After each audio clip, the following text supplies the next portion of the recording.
सच्चिदानंद सतगुरु साईनाथ महाराज की जय। श्री साई सच्चरित्र अध्याय 24।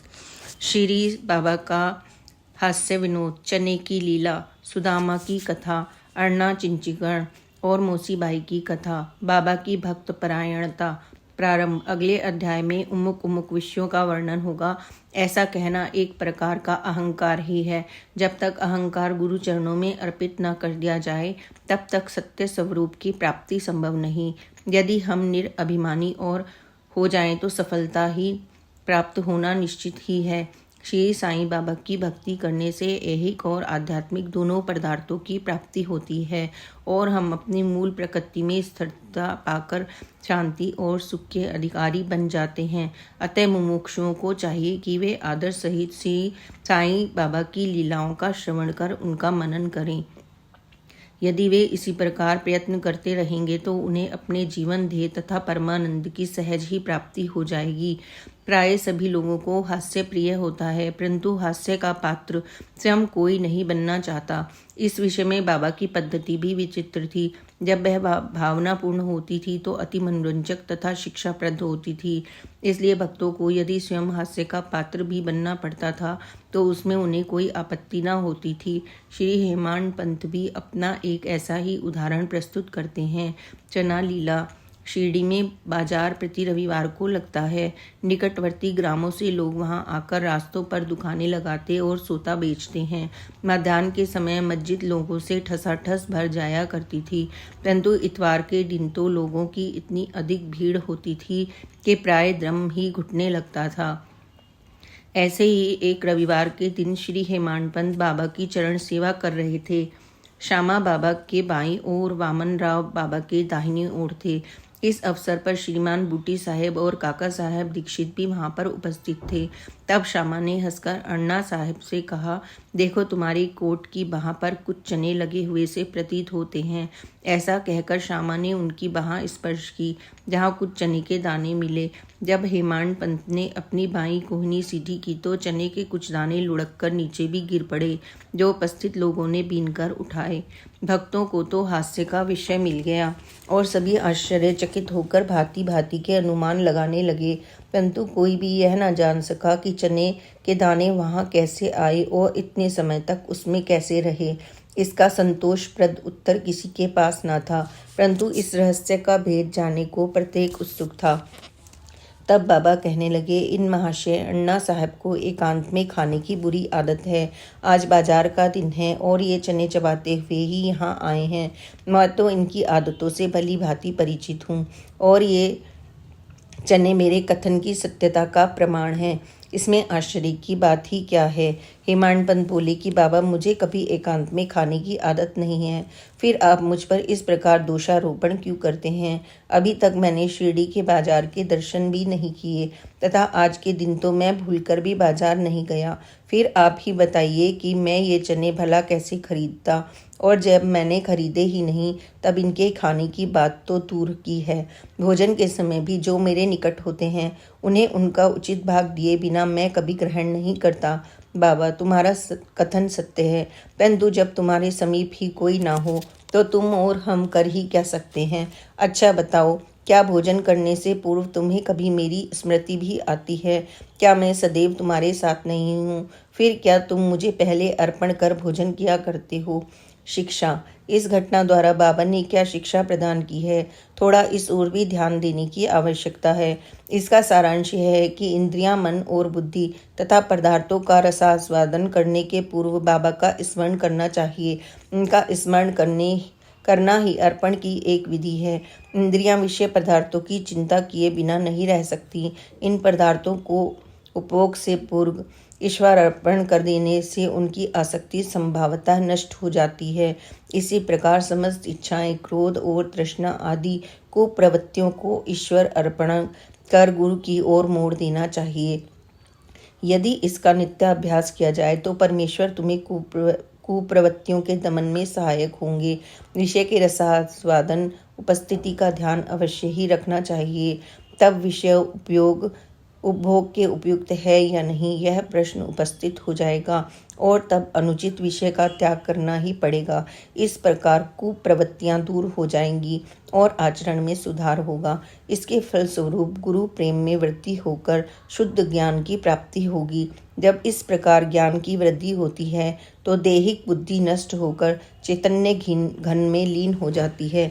वस्तुतः गुरु और ईश्वर में कोई पृथकत्व नहीं। जो उन्हें भिन्न समझता है वह तो केवल अज्ञानी है तथा उसे ईश्वर दर्शन होना भी दुर्लभ है।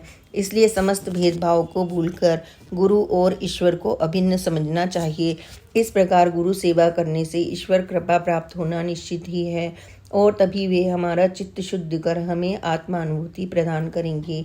सारांश यह है कि ईश्वर और गुरु को पहले अर्पण किए बिना हमें किसी भी इंद्रिय ग्राह्य विषय का रसास्वादन नहीं करना चाहिए। इस प्रकार अभ्यास करने से भक्ति में उत्तरोत्तर वृद्धि होगी। फिर भी साईं बाबा की मनोहर सगुण मूर्ति सदैव आंखों के सम्मुख हमारे रहेगी, जिसके भक्ति वैराग्य और मोक्ष की प्राप्ति हो जाएगी। ध्यान प्रगाढ़ होने से शुद्धा और संसार के अस्तित्व की स्मृति हो जाएगी और सांसारिक विषयों का आकर्षण स्वतः नष्ट होकर चित्त को सुख और शांति प्राप्त होगी। सुदामा की कथा। उपयुक्त घटना का वर्णन करते करते हेमाड पंत को इसी प्रकार की सुदामा की कथा याद आई, जो ऊपर वर्णित नियमों की पुष्टि करती है। श्री कृष्ण अपने ज्येष्ठ भ्राता बलराम तथा अपने एक सहपाठी सुदामा के साथ सांदीपनी ऋषि के आश्रम में रहकर विद्या अध्ययन किया करते थे। एक बार कृष्ण और बलराम लकड़ियां लाने के लिए वन में गए। सांदीपनी ऋषि की पत्नी ने सुदामा को भी उसी कार्य के निमित्त वन में भेजा तथा तीनों विद्यार्थियों को खाने के लिए कुछ चने भी दिए। उन्होंने सुदामा के द्वारा वह चने भेजे। जब कृष्ण और सुदामा की भेंट हुई तो कृष्ण ने कहा, दादा थोड़ा जल दीजिए, प्यास अधिक लगी है। सुदामा ने कहा, भूखे पेट जल पीना हानिकारक होता है, इसलिए कुछ देर पहले विश्राम कर लो। सुदामा ने चने के संबंध में कोई चर्चा ना की और ना ही कृष्ण को उनका भाग ही दिया। कृष्ण थके हुए तो थे ही, इसलिए सुदामा की गोद में अपना सिर रखते ही वे प्रगाढ़ निद्रा में निमग्न हो गए। तभी सुदामा ने अवसर पाकर चने चबाना प्रारंभ कर दिया। इसी बीच में अचानक कृष्ण पूछ बैठे कि दादा तुम क्या खा रहे हो और यह कण कण की ध्वनि कैसे हो रही है। सुदामा ने उत्तर दिया, यहाँ खाने को है ही क्या, मैं तो शीत से काँप रहा हूँ, इसलिए मेरे दांत कड़कड़ बज रहे हैं। देखो तो मैं अच्छी तरह से विष्णु सहस्त्र नाम का भी उच्चारण नहीं कर पा रहा हूँ। यह सुनकर अंतर्यामी कृष्ण ने कहा कि दादा मैंने अपने स्वप्न में देखा कि एक व्यक्ति दूसरे की वस्तु खा रहा है। जब उससे इस विषय में प्रश्न किया गया तो उसने उत्तर दिया कि मैं खाक खा रहा हूँ। तब प्रश्नकर्ता ने कहा, ऐसा ही हो दादा, यह तो केवल स्वप्न था। मुझे तो ज्ञात है कि तुम मेरे बिना अन्न का दाना भी ग्रहण नहीं करते, परंतु श्रम के वशीभूत होकर ही मैंने तुमसे ऐसा प्रश्न किया था। यदि सुदामा कंचित मात्र भी कृष्ण की सर्वज्ञता से परिचित होते तो वे इस भांति आचरण कभी न करते, अतः उन्हें इसका फल भोगना ही पड़ा। श्री कृष्ण के लंगोटिया मित्र होते हुए भी सुदामा को अपना शेष जीवन दरिद्रता में व्यतीत करना पड़ा। परंतु केवल एक ही मुट्ठी रूखे चावल जो उनकी स्त्री सुशीला ने अत्यंत परिश्रम से उपार्जित किए थे, भेंट करने पर श्री कृष्ण जी बहुत प्रसन्न हो गए और उसके बदले उन्होंने स्वर्ण नगरी प्रदान की। जो दूसरों को दिए बिना एकांत में खाते हैं उन्हें इस कथा को सदैव स्मरण रखना चाहिए। श्रुति भी इस मत का प्रतिपादन करती है कि प्रथम ईश्वर को ही भेंट करें तथा उच्छिष्ट हो जाने के उपरांत ही उसे ग्रहण करें। यही शिक्षा बाबा ने हास्य के रूप में दी है। अन्ना चिंचिकर और मौसीबाई। अब श्री हेमाड पंत एक दूसरी हास्यपूर्ण कथा का वर्णन करते हैं जिसमें बाबा ने शांति स्थापन का कार्य किया। दामोदर घनश्याम बावरे उपनाम अन्ना चिंचणीकर बाबा के भक्त थे। वे सरल सुदृश्य और निर्भीक प्रकृति के व्यक्ति थे। वे निडरता पूर्वक स्पष्ट भाषण करते और व्यवहार में सदैव नगद नारायण से थे। यद्यपि व्यावहारिक दृष्टि से वे रूखे और असहिष्णु प्रतीत होते थे, परंतु अंतःकरण से कपटहीन और व्यवहार कुशल थे। इसी कारण उन्हें बाबा बड़े विशेष प्रेम से रखते थे। सभी भक्त अपनी अपनी इच्छा अनुसार बाबा के अंग अंग को दबा रहे थे। बाबा का हाथ कटहरे पर रखा हुआ था। दूसरी ओर एक वृद्ध विधवा उनकी सेवा कर रही थी, जिनका नाम वेणु बाई कोजलगी था। बाबा उन्हें माँ शब्द से संबोधित करते और अन्य लोग उन्हें मौसी बाई कहते थे। वे एक शुद्ध हृदय की वृद्ध महिला थी। वे उस समय दोनों हाथों की उंगलियों को मिलाकर बाबा के शरीर को मसल रही थी। जब वे बलपूर्वक उनका पेट दबाती तो पेट और पीठ का प्राय एकीकरण हो जाता था।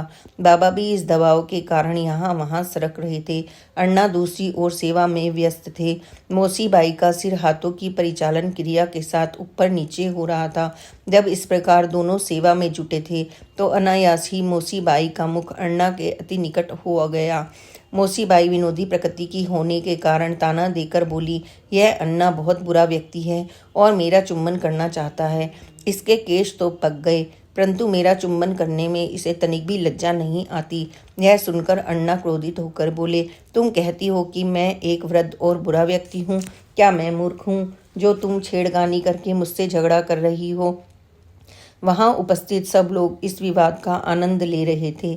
बाबा का स्नेह तो दोनों पर था, इसलिए उन्हें कुशलतापूर्वक विवाद का निपटारा करवा दिया। वे प्रेम पूर्वक बोले, अरे अन्ना, व्यर्थ ही क्यों झगड़ा कर रहे हो? मेरी समझ में नहीं आता कि माँ का चुंबन करने में दोष ही क्या है। बाबा के शब्दों को सुनकर दोनों शांत हो गए और सब उपस्थित लोग भी जी भरकर ठहाका मारकर बाबा के विनोद का आनंद लेने लगे। बाबा की भक्त परायणता। बाबा भक्तों को उनकी इच्छा अनुसार ही सेवा करने दिया करते थे और इस विषय में वे किसी प्रकार का हस्तक्षेप सहन नहीं करते थे। एक अन्य अवसर पर मौसी बाई बाबा का पेट बलपूर्वक मसल रही थी, जिसे देखकर दर्शक गण व्यग्र होकर मौसी बाई से कहने लगे कि माँ, कृपा धीरे धीरे ही पेट दबाओ। इस प्रकार मसलने से तो बाबा की अंतड़ियाँ और नाड़ियाँ ही टूट जाएंगी। वे इतना कह भी ना पाए थे कि बाबा अपने आसन से तुरंत उठे और अंगारे के समान लाल आंखें कर क्रोधित हो गए। साहस किसे था जो उन्हें रोके? उन्होंने दोनों हाथों से सटके का एक छोर पकड़कर नाभि में लगाया और दूसरा छोर जमीन पर रखकर उसे पेट से धक्का देने लगे। सटका लगभग 2 या 3 फुट लंबा था। अब ऐसा प्रतीत होने लगा कि वह पेट में छिद कर प्रवेश कर जाएगा। लोग शोकित और भयभीत होने लगे कि अब पेट फटने ही वाला है। बाबा अपने स्थान पर दृढ़ हो उसके अत्यंत समीप होते जा रहे थे और प्रतिक्षण पेट फटने की आशंका हो रही थी। सभी की कर्तव्य विमूढ़ हो रहे थे।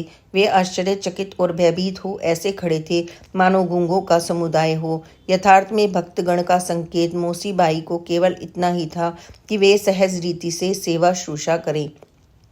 किसी की इच्छा बाबा को कष्ट पहुंचाने की ना थी। भक्तों ने तो यह कार्य केवल सद्भावना से प्रेरित होकर ही किया था, परंतु बाबा तो अपने कार्य में किसी का हस्तक्षेप कर्ण मात्र भी न होने देना चाहते थे। भक्तों को तो आश्चर्य हो रहा था कि शुद्ध भावना से प्रेरित कार्य दुर्गति में परिणत हो गया और वे केवल दर्शक बने रहने के अतिरिक्त और कर ही क्या सकते थे। भाग्यवश बाबा का क्रोध शांत हो गया और सटका छोड़कर वे पुनः आसन पर विराजमान हो गए।